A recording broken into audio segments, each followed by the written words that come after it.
We are live, Baruch Hashem. There's a lot to talk about. There's a lot to talk about. Pesach is upon us, and we are going to share the link with the Chavra. Amen. Thank you. Monday. There we go. We're live. Okay, Chavra. It's how I deal with depression. There is a lot to work on. There's a lot to figure out. Being that we are in the days leading up to Chag Pesach, most of the time, what we are spending our time on at this time of year is the cooking, cleaning, shopping, planning, searching, doing, looking, arranging. There's a lot to do. A lot of depending on how far you are into Pesach prep in your marriage, meaning how many times you've planned the Pesach, hosted the Pesach. There's a lot of Amazon packages that might be arriving. There's a lot of shilas of what needs to be toveled, what needs to be kashed, what needs to. Cancel your comment, subscribe, and save. Right, that's it. I spoke about it on Shabbos. We'll send it out again. That don't have comments arrive at your door on middle of Pesach. Otherwise, you have to burn it. There's no way out of that. That's a problem. And then we get to Leila Seder, and a lot of it is the kids with the Haggadahs and figuring out, like, who's reading what part and who's telling what story and who's singing what songs, and sometimes it feels a little bit that I spoke about this a little bit on Shabbos in the Drasha, that sometimes it feels that Pesach for us just disappears, like it gets swallowed into all of the other things that we are doing, and the avoda of Chag HaPesach is something which is absent from us. And Hashem Baruch this Wednesday night, when we sit together with a few of the Rabbanim, we'll go through ideas on the Seder to be able to be making ourselves a little bit to appropriately prepare. But the truth is that La Halacha, Pesach is the yantif that Medina requires the most physical avoda in preparation. It requires, La Halacha requires that, which means that Ratzon Hashem is that we should be spending our time in the looking and the searching and the finding and the arranging. There's hachonos that require us. We have to do things. We have to do things when it comes to Chag Pesach in ways that, there's ruchnias that you have to work on for Shavuos. There's 49 days. We're going to talk about that a lot. It's 49 days of avoda pnimis, where you have to work on yourself internally. And when it comes to the 40 days from Elul until Yom Kippur, so 30 days of Elul, 10 days of Sersem Tshuva. There's internal work and avoda in Tshuva and Tefillah and Tzedakah. But Pesach, the halacha demands of us to be doing a lot. There's a lot of mitzvahs. The Rambam counts, like in Hilchos Pesach, 16 mitzvahs midaraisa that we are obligated in between Korban Pesach and unique to Pesach. Between Erev Pesach, the 14th of Nisan, to the next day, the 15th of Nisan, there's 16 mitzvahs deraisa, mitzvahs lesser. There's a lot of things to do. I think I don't remember the number, but the Gra apparently once said that on Leil HaSeder one could be mekayim something like 60 mitzvahs deraisa between meaning that not between Kiddush, which is a mitzvah deraisa, and Simchas Yom Tov, which is a mitzvah deraisa, and matzah. Obviously the matzah and the Gemara's chalakos in Chazal. Telling the story with this mitzvah and benching and hallel, and all of these. There's a lot of mitzvahs. There's this Talmud Torah is also the Kriya Shema. There's a lot of things that go on. But this is all predicated upon the preparation that goes into it. There's a lot of preparation. There's a lot of hachana that goes into Pesach that does not go into physically. Doesn't go into almost anything else. Yeah, Hanukkah, you get the candles. That's the prep. So it happens to be that suddenly by the Hasidim, by many of the Sarmach Doshim, there's a lot written about the essential avodah of hachan in everything that we do. That the more that a person is mechin, the more that you appreciate about the mitzvah, and the more that you gain from that mitzvah, and that's for sure true. We'll talk about that as well. But by Pesach, it is definitely a unique sense of hachana, in that the hachana is not, I'll say it like this. When it comes to sukkahs, so there is a mitzvah of shaking lulav and ashlag, there's a mitzvah of sitting in the sukkah. Build the sukkah. There's a mitzvah of arguably there's a mitzvah of building a sukkah. Maybe. I'm saying I meant to work to build it. Right. It's work to build it. But the Torah doesn't tell you that you have to build a sukkah. The Torah says that you have to sit in a sukkah. Gotta get a year-round sukkah. Right. Good. Yeah. So brachas leishet. right, leishet, right. But when it comes to the mitzvah of, for example, not eating chametz on Pesach, that isur deraisa of not eating chametz, there's a hachana to that, right? There's a and that preparation is dinim deraisa and dinim derabanan on how to prepare for that in things that you actively do and things that you actively don't do. Meaning, Chazal instituted the chiyuv of the mitzvah of bedikas chametz. And there's a machlokes rishonim. Why we do bedikas chametz? Is it to make sure that you don't own chametz? Is it to make sure that you don't eat chametz? But that mitzvah of getting rid of chametz, of tashbisu sa'arim b'ateichim, that mitzvah has a lot of preparatory stages to it. And we do budika, and we do bir, and we do bittul, and we have this institution called mechira. As opposed to like lulav and ashlag, where it's like, go get yourself a lulav and ashlag. Yeah. Right? That's it. Okay, you need to shake it, so go and do it. But the preparation for Yetzias Mitzrayim, the preparation for Pesach, is part and parcel of the mitzvah in all of its stages. And this is even true, by the way, within the way that the Torah describes how you're supposed to prepare your Korban Pesach, which is you're supposed to. That's the original. The Torah said that's the original Shabbos Hagadol. Was the Jewish people were told, go and get yourself a shepsel, go and get a sheep, and tie it to your bed, and then you're gonna, right? And you have it there for a few days, and then you have to prepare for this. It wasn't like Hashem says to Moshe, go tell the Jewish people, go get a sheep and shecht the sheep today. No, you have to prepare for it. There's hachana for this. Because past this is the simple explanation of this whole thing, is that you cannot just leave Mitzrayim. You can't just walk out. There is a preparatory stage to it. But did they do the preparatory stage? Yes. Or they left in a hurry? Yes. No. So the answer is yes and yes. Okay. There was a preparation, and then there was also leaving in a hurry. Okay. And both of those things are curiosities, right?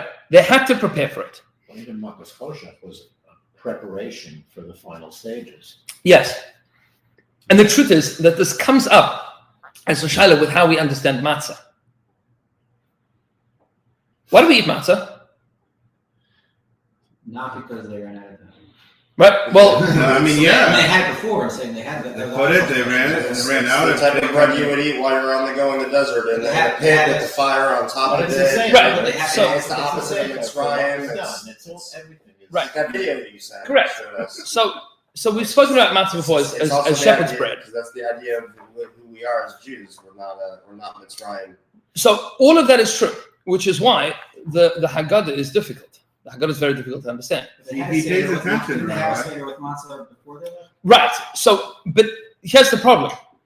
When you get to the Seder, you are going to say, Rabban Gamliel haya omer kol shaloi omer shloisha dvarim elu b'Pesach lo yotzi yidei chavas. Rabban Gamliel says anybody that doesn't speak about these three things has not fulfilled their obligation on Pesach. They are Pesach, Matzah, and Maror. And then you explain Pesach. What's Pesach about? Shayu obviously no echlim mizman shebeis hamikdash. Kayam. This is what we ate in the times of the Beis Hamikdash. Al shuma. Why? Why are we eating it? Al shum shepasach Hakadosh Baruch Hu al batei aviseinu b'Mitzrayim, because Hashem skipped over our houses in Mitzrayim. The house of our ancestors. Shenemar, as the pasuk says, "V'amartem zevach Pesach hu Hashem asher pasach al b'nei bnei Yisrael Mitzrayim ben al-tfos Mitzrayim v'espatenu hitzil v'yikod am v'yishtachu." That you're going to say this is a Pesach to Hashem, that he skipped over the Jewish houses when he afflicted the Egyptians and he saved us. Isn't that also the pasuk for the Russian? No, that's the strictly speaking, that's the pasuk of the Chacham, but not the way that the Seder says it, which is a separate question. Blachman spoke about that last night. That's a separate question for another time. It's a good shot. But that's how we explain Pesach. There's a lot to say about that. Matzah, zu shanu oichlem al shumah. Why do we eat matzah?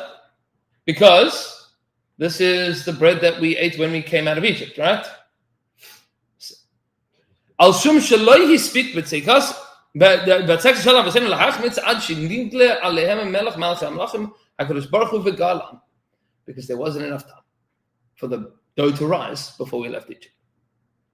That's how the Haggadah, which is where we get that idea from, right? That's how this idea became famous. So the problem with this, obviously, is that that's not what Moshe Rabbeinu tells the Jewish people. Where's Moshe Rabbeinu tell the Jewish people that we have this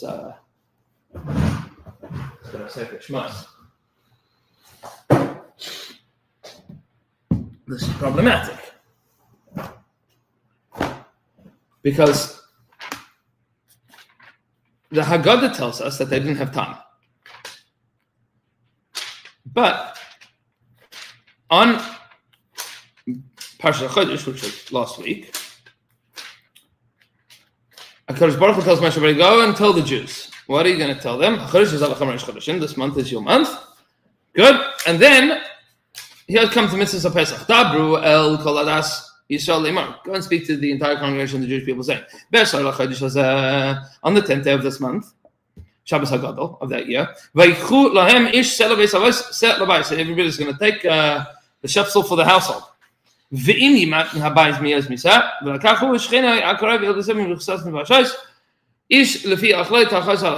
going to join the families to make sure that you have enough for everybody. Fine.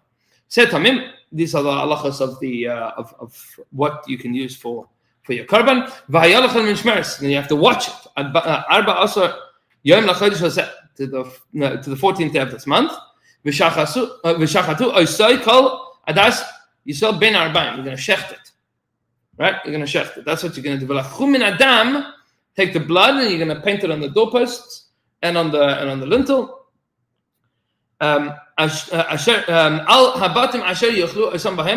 that you're going to eat them. You're going to eat the meat on that night. It has to be roasted. Umatzos al mirorim yachluhu, with matzah and maror. Right? Hence, this is shepherd's food. This is not Egyptian food. This is shepherd's food, as we've explained before. So where does this thing come from that they didn't have time? They were told already on Rosh Chodesh that you have to make matzahs. Everybody with me? This is a problem. Yeah. Right? This is an issue. And they were eating matzah before they left Mitzrayim. Yeah. So this is the question that arises with halach ma'anya. So what do you say? Halach ma'anya. This is the bread of affliction. The achlu avasana that our ancestors ate b'Mitzrayim, in Egypt. Huh? Really? Did they eat this bread in Egypt? I mean, according to the Haggadah, later in the Haggadah, this is what we ate when we left Egypt. But the halach ma'anya is this is what we ate in Egypt. Right? And why is it called lechem oni? Meaning the bread of affliction. Who afflicted us? Paro afflicted us, right? The bread of freedom. Right? So why are we eating matzah? Meaning, according to the Haggadah, there's a machlokes between the Haggadah and the Haggadah. Right? Halach ma'ani, this is the bread that we ate when we, bread of affliction that we ate when we left Egypt. Right? When we were in Egypt. Matzah zushanu al shumah. Why do we eat this? Because Hashem revealed to us, we didn't have time before Hashem revealed himself to us. and therefore it didn't. Shenemar v'yafus habatzek asher etzim Mitzrayim ugos matzos ki lo chametz. Right, it had to be ugos matzos ki lo chametz. Why? Ki gorshum Mitzrayim, because we were chased out of Egypt. V'lo yachlu li'ismamen, they couldn't delay. V'gam tzeidah lo asu lahem, and they also didn't make enough food for the way. So it seems like there's 2 times they actually had matzahs. Right. One before they left Mitzrayim, the night of Makkos B'chorot, the night of Korban Pesach. Yeah. And then another time when they were on the run. Yeah. So why are we eating matzah at the same? Right? Like what? The real. Like what's going on here? So this for sure to Inyan here. But they knew about this matzah already from long before, and they knew about the Maror from long before, and they knew about the Pesach from long before. And by the way, Chazal tell us that Avram Avinu was already baking matzahs by when the Malachim came to inform him, right? Chazal say on that pasuk, means he was making, because this was Pesach. This was Pesach. That the Besor for Yitzchak that came to tell him that Yitzchak was going to be born, that was on Pesach. Because Yitzchak Avinu was born on Pesach. Chodesh Nisan, that's the birth of Yitzchak Avinu. As opposed to both Abraham and Yaakov, who are born when? Tishrei. Right? That's what Tishrei is referred to as the Yerech Eson, the month of the strong ones. Because there were 2 of us that were born in Tishrei, and that's Abraham and Yaakov, but Yitzchak is born in Nisan. So, if you were to ask a Jew in Egypt, why are you making matzah? He would tell you, because Moshe Rabbeinu told us 2 weeks ago that we have to make matzahs. And the halach, Moshe Rabbeinu tells them, how are you going to eat it? Al tachlu mimenu na, don't eat it, na means raw. And you cannot eat it cooked. Ki im tzli esh, it has to be roasted. Rosha al kra'av, va'al kirbay, it has to be roasted whole. The whole thing is roasted. That's the halach. The whole thing needs to be roasted. Why? Why is the whole thing? You can't break any bones. Yeah. So that's another halacha. That's one that's ishbur by. So Pashtus is, if you take a look at Rashi,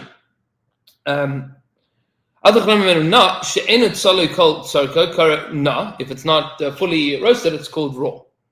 Not cooked. You're not allowed to have it cooked. So that's kim tzli it has to be tzli. Why?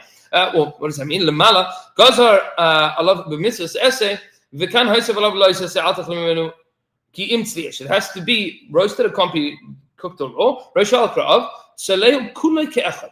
You have to roast the whole thing together. Im roshe v'im kra'av v'im kirba, with all of its internals and all of the limbs. Ubnei me'av, in the stomach, the innards. Noisen l'seicha achar hadachasan. And you have to put all the innards back into it as you're roasting it, meaning after you clean it out, so you check it and then you put it back in.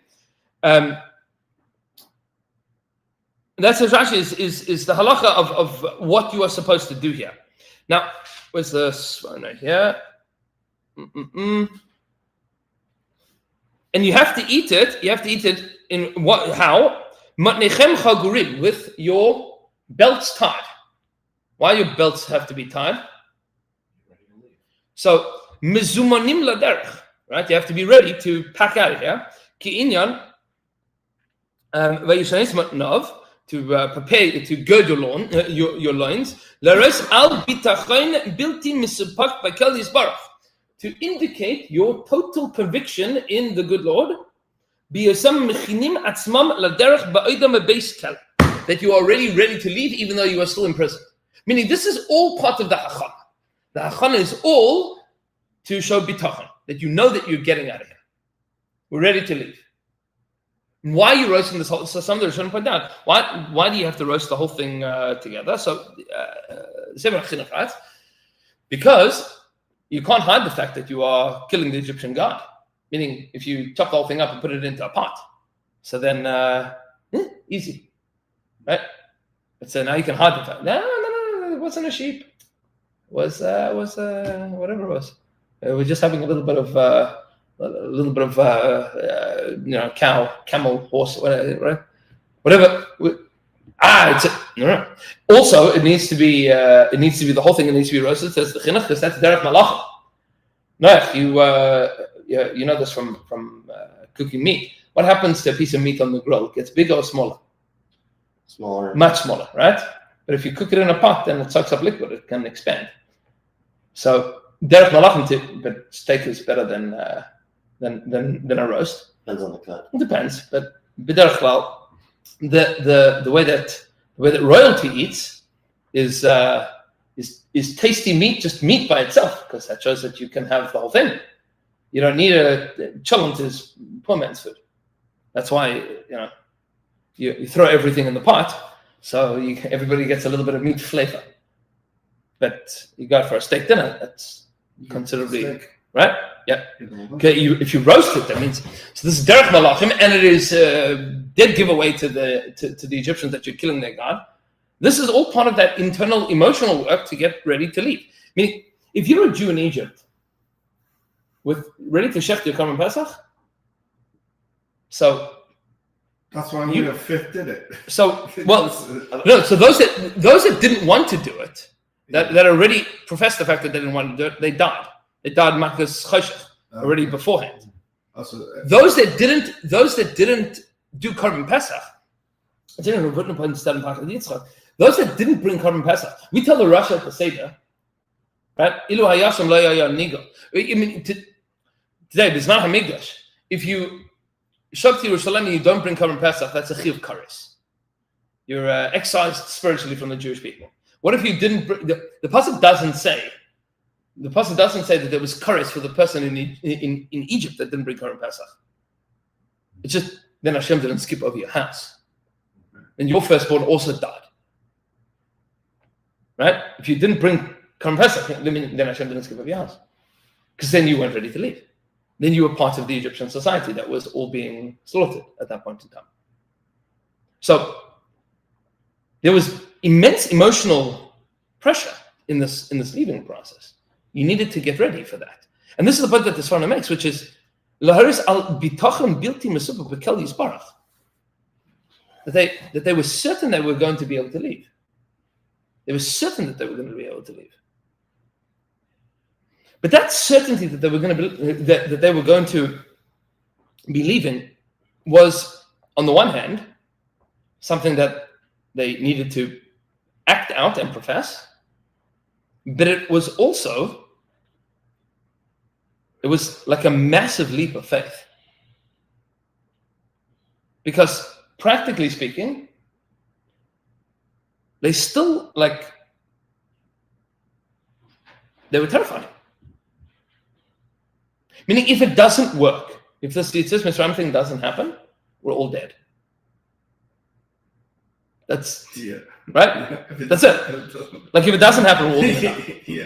Yeah. Like we all know that Hashem can do wonderful things and wondrous things and terrible things, terrifying things for sure. Hashem can bring Dam and Tzfardeh and Kinim and Arav and Deborah and Shechin and can decimate the entirety of Egyptian society and everything. We know all of those things. That Hashem can do all of that? Yes. And still a fifth of them don't want to leave. Only a fifth one to leave. Only a fifth one. Only a fifth one to leave. That's crazy. Still 210 years of slave mentality. Correct. It's hard to overcome that, It's not just slave mentality. It's Avodah Zarah mentality. Meaning this was like the Rambam writes at the beginning of Hilchos Avodas Kochavim, that they reverted back to paganism wholesale, completely. Only Shevet Levi were not pagans. Everybody else was pagans, right? Shevet Levi was still in Goshen doing their thing, right? But the rest of the Egyptian, we spoke about this when the beginning of Sefer Shmos, the rest of the Jewish people were Egyptian. They had the people that left, Chazal say, Shinu Malbusha, right? They didn't change their clothing, and they didn't change their language, they didn't change their dress. They still maintain some kind of cultural Jewish identity, right? That's the Irish guys 6 generations later that celebrate St. Paddy's Day. That explains why they so easily went to the Eagle as well. Yes. This was their whole life, right? I mean, they were steeped in Avodah Zarah. Yeah. Steeped in it. Like, this was their whole, not just it was their whole world. This was the entirety of the world. Remember, Egypt is the breadbasket of the ancient world. The whole world comes to Egypt. Egypt is everything. Egyptian society is everything. This is Ki'ilu in the United States of America today, that somebody would come and tell you that Hashem wants you to buy a black slave. Meaning, you'd be like, do I have to? Or what? You'll die. I don't know if I can do this. Meaning, like, what does it mean? This is antithetical to everything that I believe in. Right? Like, since Lincoln freed the slaves, like, slavery is something that we abhor. Something we do. Was Such it as the- vegetarian? No. No. Or just No. not sheep? No. Because sheep was Not sheep, because that's like the Rambam says, that's Mazal Tle. That's the constellation of Aries, because the Nile overflows every year in the springtime. Right? That's what they worship. They worshipped that constellation. That's where their koyach came from. That's where their Mazal came from. The Egyptian gods were all similar to the Greek and Roman gods. No, completely different. You said With the constellation. That's the name that the Greeks gave to that god, to that constellation. We should point out that Greek gods were a chiddush. Up until ancient Greece, the gods were all natural powers. Sun, moon. Right? Light, darkness, wind, rain, moon, constellations. Right? What the Greeks did was they humanized the gods. Right? Meaning, instead of having the god of rain, you now have the god of love. The Egyptians didn't know of gods of love. Right? Love was a human emotion. Gods are supernatural. They don't have, what the Greeks did was they effectively explained nature. That was the scientific revolution of ancient Greece. We can explain nature with our intellect, but what we can't explain is why things work or don't work. And therefore, there are powers that are So they went superhuman. They went deeper and explained gods of those things. Right. Athena is like god of wisdom and war. Correct. God And the of- constellations are representative of emotions. Yeah. So love, we'll say like God of this. enjoyment and Right. stuff. Like The- that's what The they're- gods of the ancient world, the gods of the ancient world, the gods of the Egyptians, the gods of the Egyptians and the Philistines and the Phoenicians and the Hittites, those were supernatural. The gods of the ancient Greeks were superhuman. Right? Meaning different, what they deified were different things. But because ultimately ancient Greece was about worshipping of the self. Right? And it was the gods were just a much bigger me. Much more powerful me. Like me. And you see that the Greek gods were into some pretty weird stuff. Right? Like a lot of like murder and rape and incest and like all of meaning they were superhuman in their capacities and also in their yetzaros. Right? So, but the way that the ancient the Romans obviously took those on and renamed them, right? Meaning Zeus becomes Jupiter and Ares becomes Mars. Okay, but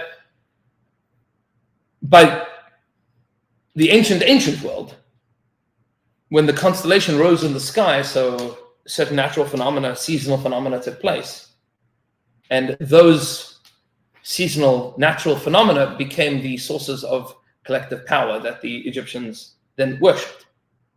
Meaning the god of the Egyptian was the sheep god, and the manifestation of that on the ground was the sheep.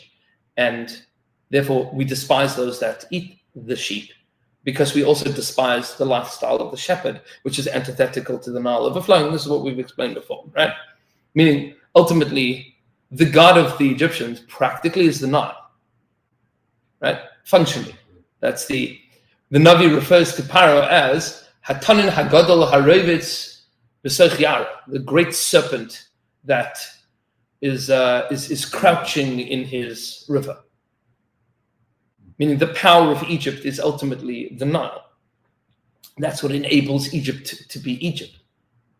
And to be a Jew in Egypt is to recognize that that is where you have been eaten from. And then to say, I'm going to leave all of that behind. It is the same fundamentally life-shattering thing as to say, you now need to own a slave. You, Boda, your mishpacha is going to go to West Africa and kidnap some black children and bring them on a boat to be slaves in your house, right? It's that, right? It's that like cataclysmically earth-shattering of like, this is what you need to do, right? It is breaking all the paradigms of what you think is right and true and moral, right? It's like a reboot the system from scratch. And this is what we learned before, what the Kli Yakar says, that Hashem took us out of Egypt with an outstretched arm, but not just that, but b'yad chazaka. Ki b'chazik yad hotzianu mitzrayim. Hashem took us out of Egypt b'chazik yad. What does chazik yad mean? Strong arm. Meaning, when you are strong armed, right? He's strong armed us out of Egypt. Force. Yeah. Zran means he loves us. Right. But strong arm is, I'm going to twist your arm until you scream uncle. Zron is like a helping hand. Correct. Yad Chazaka is literally Hashem strong-armed us out of Egypt. We didn't want to go. We did not want to go. Push it. So Hashem tells Moshe, you're going to tell the Jewish people, prepare for this. Prepare for this. If you're not prepared for this, you're not going to go. You're not going to.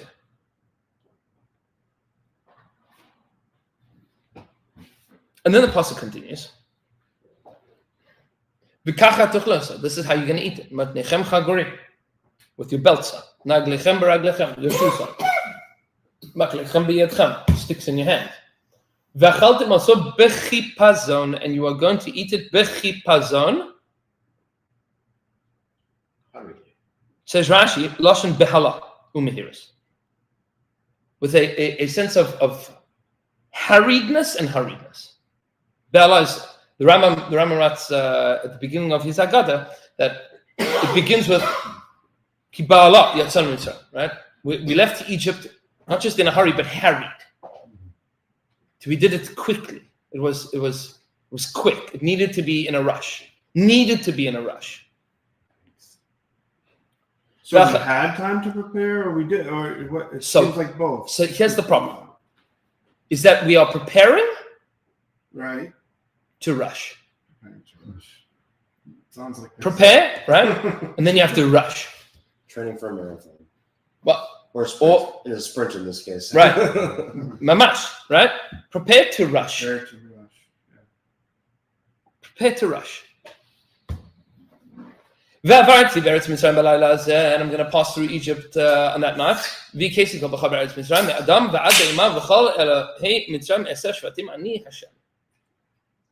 going to strike all the Egyptian firstborn and all of the gods of Egypt. I'm going to do wondrous things. Shvatim literally means I will do judgments on them. And the blood is going to be on your dobbers. I'll skip over you. There won't be any kind of any damage to you when I hit the Egyptians. And then this day will be a day of remembrance to you. And you will celebrate this day for all time. This is an eternal statute, meaning chukah, we've explained before. What does chayk mean? Nah, specifically, what kind of law? Well, that doesn't really have an explanation. Yeah, but how does that make sense in this context? Yeah, you're going to do this for all generations as a chayk. But you know why you're going to do this. Chayk means Eternally? It'll never So change. that's l'dar seichem. What does the word chak mean?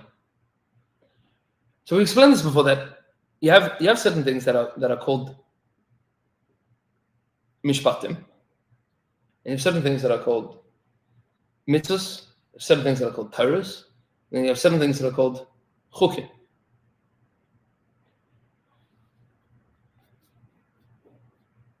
The Baal HaAkedah explains that there are three different kinds of mitzvahs. There are mitzvahs that you would intuit yourself. These are things that you'll intuit. You know, you understand. For example, don't steal. You can intuit that. Don't murder. Those are intuitive things. There's details that are specific within each society of what is called stealing and what is called murdering. Right? Which, by the way, we should just say this as an aside. The Pesach says, by murder, that don't let the murderer off. Meaning, this is in Parshas Matas Maseh, talking about setting up the Ari Miklat, that if somebody kills intentionally, you have to take care of them, meaning you have to issue the death penalty. Don't let him get away with running away to an Ir Miklat. Don't make it like he's an inadvertent murderer. But letachnifa es haaretz. The murderer is called letachnifa es haaretz. Don't flatter the land by letting the murderer go free. So Moshe Feinstein writes in Drosh Moshe, it's a tremendous chiddush and a very powerful chiddush that Moshe already chapped a long time ago. And we're talking, I think Moshe said this in the 50s, 60s. Moshe was machadish this. Why is it called, letting a murderer go free is called flattery to the land? It's a bizarre phrase. Right? So Moshe writes that there is a Yetzer Hara to permit murder for utilitarian purposes. How do you permit murder for utilitarian purposes? Less people, more food for us. So he says that this is what today they refer to as assisted suicide. Right? Great grandma is in her 90s. She's lived a good life. We don't really need to take care of her medical attention. Let her die. Letachnifa sa'aretz. Don't flatter the land. Life is sacred. Life is valuable. Life is important. Don't flatter the land, meaning don't make the land more important than life. Right? Utilitarian murder. The flip side of this is, we already have a few children. We didn't plan on getting pregnant again. So it's going to be expensive to raise another child. So we'll do an abortion. That's letachnifa sa'aretz. Don't flatter, meaning don't make the land more important than human life. That's letachnifa sa'aretz. Okay. How do we get onto that? Chag. Because there's certain mitzvahs that you understand, like murder. Again, every society has different gedarim what murder is. And then you have mitzvahs which those I think the Baal HaKedah refers to as mitzvahs sichlios. You understand them. And then there's mitzvahs that are cheskemios. You don't understand them, meaning you understand them, but you wouldn't necessarily have intuited them. For example, we stop at red lights. We could all have agreed to stop at green lights. Why do we stop at red lights? That's what we're told to do. Because we agreed on it. It's an arbitrary decision. It makes sense that everybody should stop at something. Okay. Why red? Okay, whatever. I mean, we understand that everybody has to agree that there's one color that means stop. We've all agreed that red means stop. That's a hesket, right? That's everybody. You wouldn't necessarily, if I would have told you from nothing, what color should we make it for everybody to stop at? What? Right? Meaning everybody would have a different color, right? But you need to agree on something. So there are certain things that everybody would have intuited the same thing. And then there's some things that not everybody would have intuited. And then there's other things that nobody would have intuited. And those are called chukim. Those are called chukim. But the key to a chok is not its unintelligibility, because Moshe Rabbeinu understood paraduma. It is the fact that it is unique to this nation makes it bedrock of cultural society. Where the pasuk says, "Chukas olam al dareseichem," this is how the Ramban explains, chok means culture. And this is a fascinating thing. If I were to ask you, this is a terrible phrase, but what makes a frum Jew a frum Jew? Shabbos and kosher. Shabbos, kashrus, taras, mishpach. Right? Those are the three things that you'd say. It's a frum Jew. Keeps Shabbos, he keeps kosher, he keeps taras, mishpach. Those three things are chukim. Right? Meaning, you wish that it would be like he doesn't speak Lashon Hara and he pays his workers on time and he's honest in business. People, not just Jews. Right? Correct. But that's not culturally Jewish. That's like a level that's more accepted as something you should do, even if you're not from. Correct. That's the point. Is to be culturally Jewish means to do the things that other people wouldn't do. That's called culture. Culture is the thing that you can't put your finger on and explain. And even if you can, you don't do it unless you're part of it. Right? You don't do it unless you're part of that thing. It's unique to your identity. Now, a lot of the time, chukim are, it's not that they're unintelligible, but they're beyond intelligible. It's like the story that like there's two fish swimming down the river and they meet a very old fish, and the old fish says to them, "Be careful. There's nets in the water down there." And the one young fish looks at the other young fish. He goes, "What's water?" Right? I mean, what's water? Water is chok.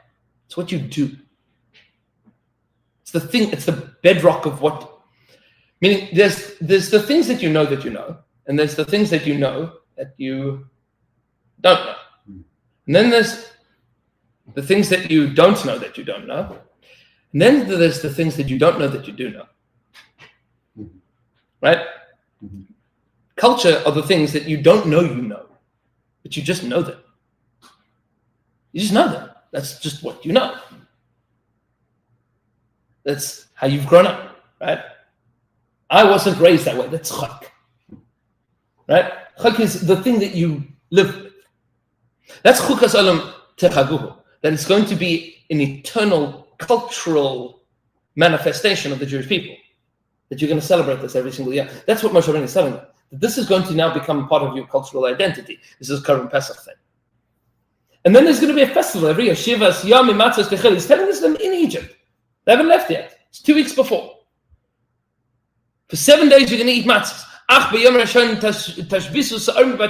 And every single year you're going to get rid of all of your leavened bread. We don't have a problem with leavened bread fundamentally. We don't have a problem with it. But for 7 days you are going to have a festival where you're going to pretend like Egypt never happened. We didn't believe in this thing called the Egyptian bread. Anybody that eats chametz will be cut off from the Jewish people. For those 7 days. It will be what does Mikra Kodesh mean? So Ramban and Parshas Amud, it's important to know. What does Mikra Kodesh mean? It's called holy. And? It's special. Okay, that's Kodesh. What's Mikra? So the word Mikra means literally to call. Right? Mikra Kodesh means a holy calling together. I think in the old Chumash they translated it as a sacred convocation. Right? That's a Sonsina word. That's even before Archko. A gathering of Kedusha. Meaning the Jewish people are going to get together about Kedusha. The Ramban writes, because of that, there is an additional chiyuv to daven with a minyan on Shabbos. Because it's Mikra Kodesh, Shabbos and Yantav. Even if during the week a person can't make it to minyan, on Shabbos and Yantav you have to, because they're called Mikra Kodesh. They're days of gathering together around the theme of Kedusha. Mikra Kodesh. And you're not going to do any work. but you'll be able to do the things you need for eating purposes. And you will guard these matzahs. Right? You guard them. Because on this very day, I took you out of Egypt. You haven't even come out of Egypt yet. Right? You will know that this is. You'll keep this day as a day, not just the day before Yud Dalet, the 14th. You keep the day. Right? Not just the day of Yud Dalet, where you bring your Korban Pesach every year, you're going to keep Tesvav, the 15th day as well, for all future generations. And on that evening of the 14th, meaning after you've shechted your Korban Pesach, every single year you are going to eat matzahs. Meaning they know all of this 2 weeks ahead. All of these halachas 2 weeks ahead. Until the 21st day in the evening. And you're going to get rid of all of the yeast in your house for those 7 days. Anybody that eats the leaven that eats leaven or yeast products going to be cut off the Jewish people. But ger whether it be a ger or ve'ezacharetz, what's a ger in this context? So in this context, it means a convert to Judaism. Sometimes ger means ger toshav. That's somebody that keeps Shavim Mitzvah B'nai Noach. Sometimes ger means ger tzedek. So in this context, it means ger tzedek. And this is important because the gerim were not people that came out of Egypt. Right? But this again is part of the cultural identity of being Jewish, is that not only do you adopt the practices, but you adopt the history. Meaning you are adopting the fact that you are now part of the people that left Egypt. That now becomes part of your cultural identity. You didn't leave Egypt. But now you did. Right? Now you're part of this thing called the Jewish people. You are adopting the cultural identity. Beger, this is true of a convert. Should a convert ever have convert? I owe nothing to Hashem for taking me out of Egypt. I was happily living in Uzbekistan. What do I have to do with leaving Egypt? No. You're adopting this as your cultural identity. And it sits as another land. In all of your dwellings, you're going to eat matzahs. They know all of this. So Moshe Rabbeinu was told all of these things beforehand. And then he calls the Jewish people. And he says, you're going to bring the sheep, and you're going to paint it on the doorpost, and he explains the whole thing about Martin. You're going to explain this. As Moshe and Aaron came. So they went and they did all the things that Moshe and Aaron told them. So That time. And yet, they had a lot of preparation.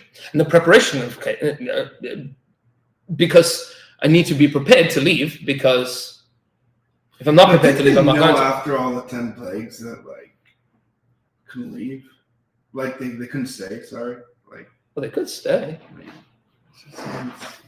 Right? They could have stayed, and there were those that did. There were those that died, and there were those that stayed. I guess stay in, blend in, and then disappeared. Stay in, assimilate. They were gone. Not stay and remain. Right. Separate identity. Correct. I think that's. Meaning, the key. The point is, are you willing to become culturally Jewish now? Right. So the question is then, what's the Haggadah talking about that they didn't have time to prepare until Hashem appeared to them? They sure did. They sure did. Did they listen? Yeah. So then they did. So what's the story? They still did it in the rush. So does it mean maybe that they were told to prepare, but they were also told when you're going to be told to leave, you're going to have to move quickly? Well, that's true. But then what's the story of the matzahs? They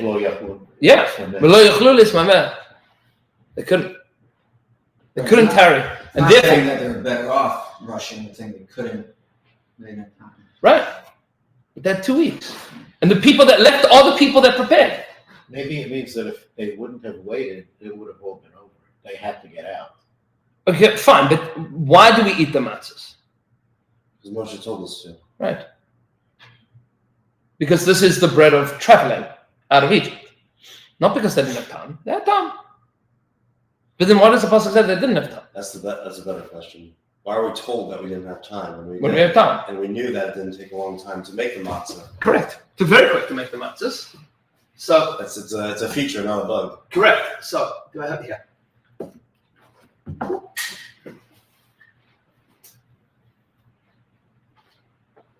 So there's a very important Reb Tzaddik.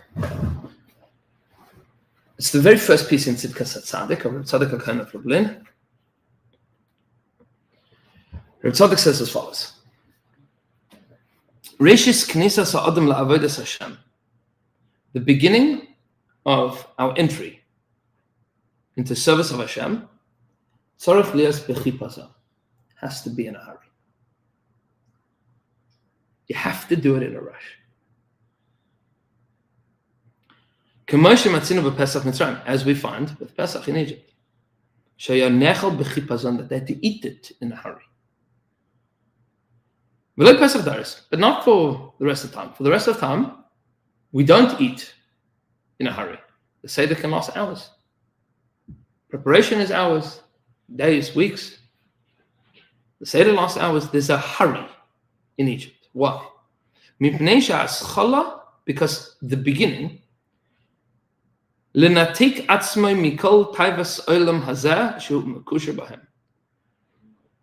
to disconnect yourself from all of the time, from all of the desires of this world that one is connected to, tied to. You need to unplug from that. You need to rip off the band-aid. A person needs to guard, safeguard, remember. Leil Shimurim, it's a night of watching, of safeguarding. You have to guard the moment, the second, the instant. That the will of Hashem awakens in you. And to grab onto that moment. In order to escape. Maybe I will succeed. And then you go slowly afterwards.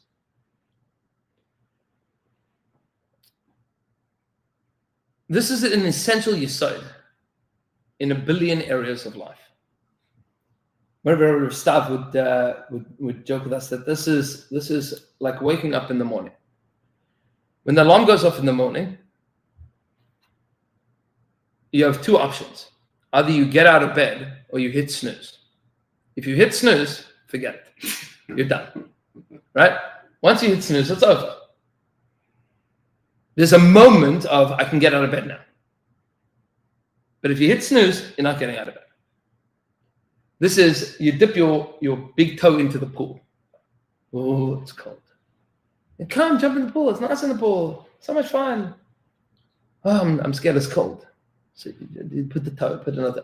If you keep on putting toes, you never jump in the pool. Right? At some point in time, you just have to jump in the pool. Otherwise, you're not going to. There's a Rabbi Goldberg ice bath brought to her in here. I'm not such an ice bath chassid. But we'll get there maybe. I'm saying he might take the Correct. opportunity to do it. Right? You should give him a layup. I'll 100%. I'll tell you a side and a yesod. The same thing is true about marriage. Meaning, when whatever it is, you're in your 20s and you're like dating a girl and you fall in love with her. Anybody in their right mind can tell you like all the billion things that you should think about before you decide that this is the girl that you're going to get married to. But if you think too much, you don't get married. Right? You have to not think so much. You have to be a little bit of an idiot in order to get married. You have to be a little bit of an idiot to say, okay, let's have children. You're a moron. Yeah, you have any idea what you're going to do later? Right? Like, what are you doing? But in order to do it, you need to be like a little bit of an idiot. And you'll be like, okay, let's give it a shot. That's called b'chipazon. Because if you think too much, you stay in Egypt. That's the point. Meaning the Torah is telling you that you are going to be making matzahs. Know that you are making matzahs. Why are you making matzahs? Because this is the food that is antithetical to Egypt that you have to eat when you are leaving Egypt, because this proves that you don't care about Egyptian bread. But the Torah is also telling you the pneumius of matzahs is that if you want to leave Egypt, you have to leave now. This is it. Meaning, if you thought that you might have time on that night to like bake some cakes, no, it's not happening. Because if you don't leave in a hurry, you don't leave. There is a window of opportunity that's open, and if it closes, it's over. That's it. You don't get a second shot at this. You don't get to leave afterwards. You get to leave now. And if not, you have to wait or not wait, or whenever the door opens again. But there is the significant possibility of missed opportunity. In the mix-up of, did you get everything written? Why do you have to be so well prepared? So that you can rush. Because if you haven't prepared so that you can get out now, then when the opportunity presents itself, you won't be able to. You're not going to be able to do it. There's preparation in order to make a leap. And both parts of that is what Pesach is. There is the hachana, which is preparing for the fact that I'm going to be disconnecting myself from a whole world, doing things that are antithetical to the things that I fundamentally believe in, that I fundamentally identify with, that I culturally adhere to. I'm preparing to leave.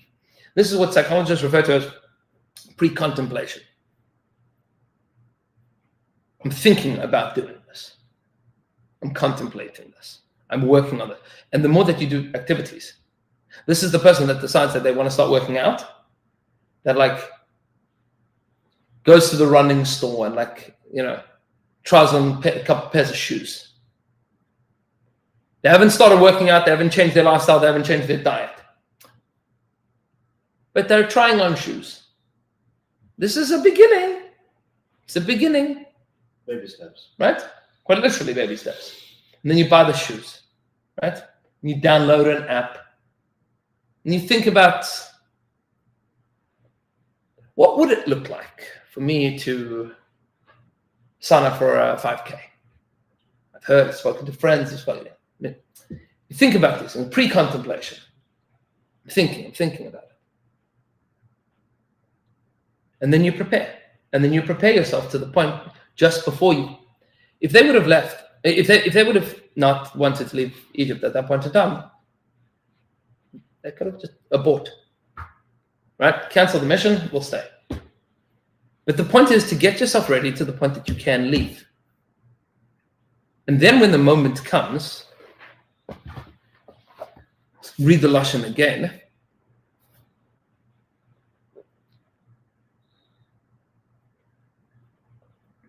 Ad shenigla alehem melech malche hamlacha ma'akadosh baruch hu v'ga'alam. To the moment that Hashem revealed himself to them and redeemed them. Meaning, there was one moment where everybody had this flash of inspiration of, I'm going to do it. I'm just going to do it. I'm going to throw caution to the wind and follow this maverick prophet into the desert, leaving behind everything that I know, because this is true. That's what I'm going to do. That's the thing that I'm going to do. And I'm prepared for this, but up until the point in time that they did it, they didn't know that they were going to do it. Until they just did it. They ripped off the band-aid, they jumped in the pool. They got down on one knee and said, will you marry me? Meaning, with all of the things that could go entirely wrong, they took a leap, which is the other meaning of the word Pesach. Hashem skips over our homes and we skip over. I mean, there's a gap that we need to bridge. Kol dafek Hinehu ba. Pasuk says in Shir Hashem, Hashem is knocking. Mekafetz al hagvahot, he's bounding over the mountains. We are also trying to bound over this inability that we have to break out. It's this is where I'm at in my life, and this is the next step. And I don't know if I'm ready for that. I don't know if I'm prepared for that. I've done all the preparation to get here. I just don't know what it looks like to be beyond that. And in one flash of inspiration moment,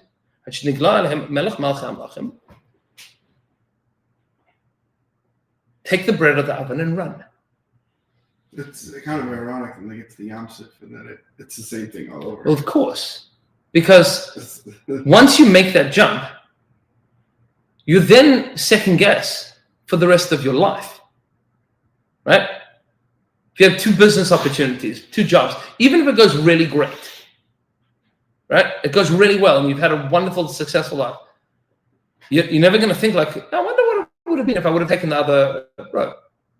What would have happened? Curious. What could have happened if I would have done the other thing? If I would have married the other girl or moved to that other country, right? There's all of the possibilities. And when things get difficult, then you really second guess yourself. Because again, they weren't ready for this. This was actually Hashem was like, and we were like, okay, let's go. That was Yetzias Mitzrayim. There was this momentary flash of inspiration of like, oh, whoa. Take the bread and bolt. Meaning the matzah is indicative not just of the bread that we're going to eat that is antithetical to Egyptian society and is preparing for the road. It's the symbol of fleeing because something just clicked and we're getting out of here. And Tzaddik points out that was only then. For all future generations, now you got to chew on this. Now you got to figure this out. But here's the point. You ask the question, well, what did they gain just by Hashem like USB upload of like, there's this thing called God and it's real and we can leave and... Well, they wouldn't have done it otherwise. Well, but what did we gain by it is that we left, right? Meaning, fundamentally, what changed in the mindset of the Jewish people? Nothing. They were still ill-prepared for the sleep. But what changed practically?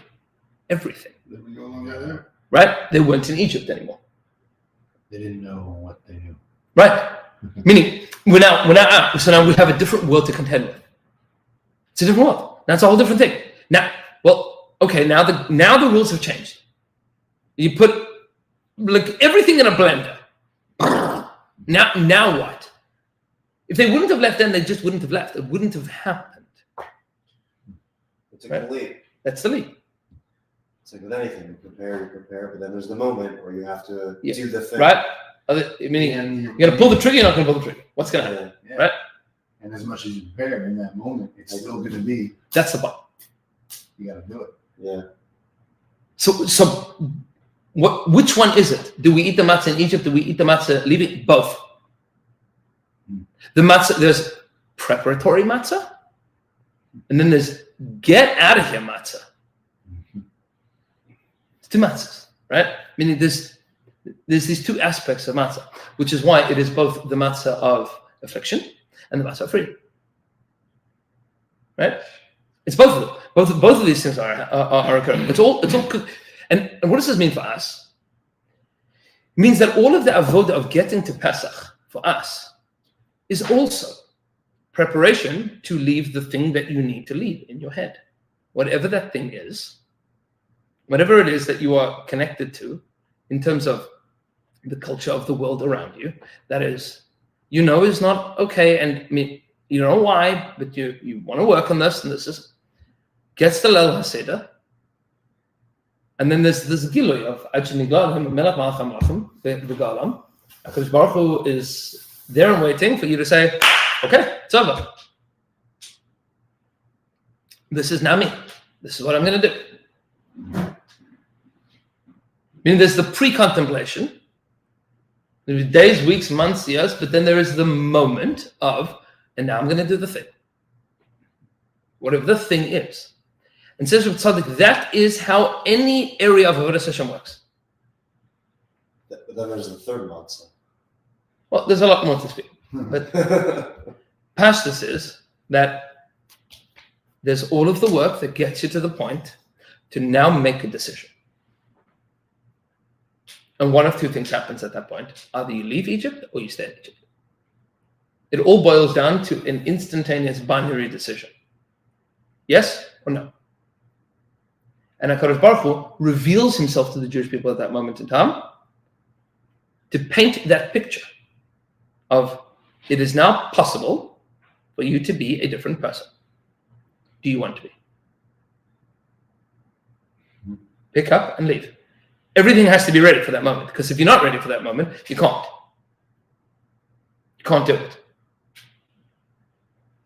Like when somebody calls you up and says, we have the trip going to Eretz Yisrael, like if you are willing to get on the plane now, you can go.